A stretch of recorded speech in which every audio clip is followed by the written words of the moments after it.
Greetings from Strasbourg.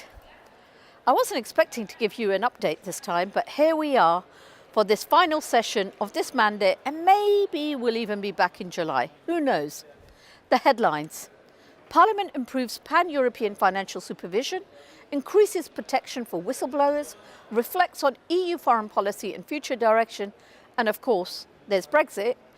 Tusk becomes the new cult hero.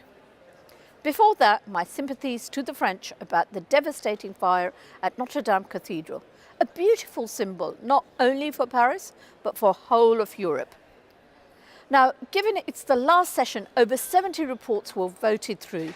The ones I worked on were on ensuring better protection for consumers against toxic financial products, tackling money laundering, improving rules to modify and tighten financial supervision, because that's the cost for you and I.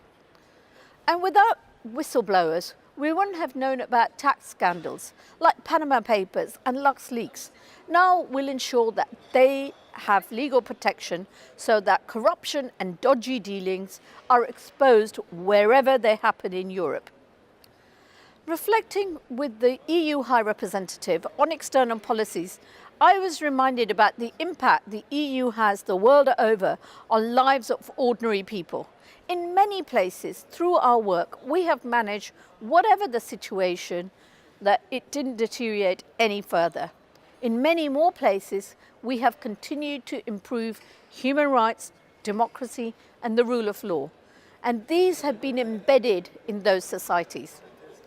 This time, I focused on Sudan and Brunei, demonstrating our solidarity with the Sudanese who are hankering for real change after having ousted a long-standing dictator, al-Bashir.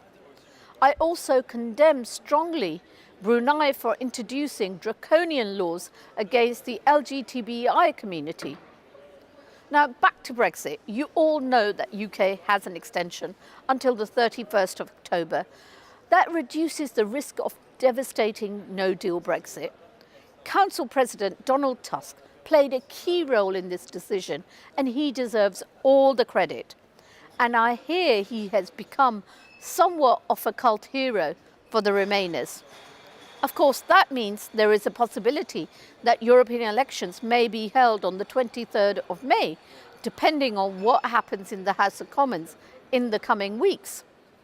Before that, we must all focus now on ensuring a strong Labour win in the local elections that will take place on the 2nd of May. It is your opportunity to have a say on how your local services are delivered. Tory government cuts have bitten hard into Labour councils' budgets, who are delivering essential services despite the odds. Finally, for all of you celebrating Easter, happy Easter to you and your loved ones. May this day bring you blessings of joy, peace and hope. And those of you who are not, I hope you get a well-deserved break. Goodbye and happy holidays.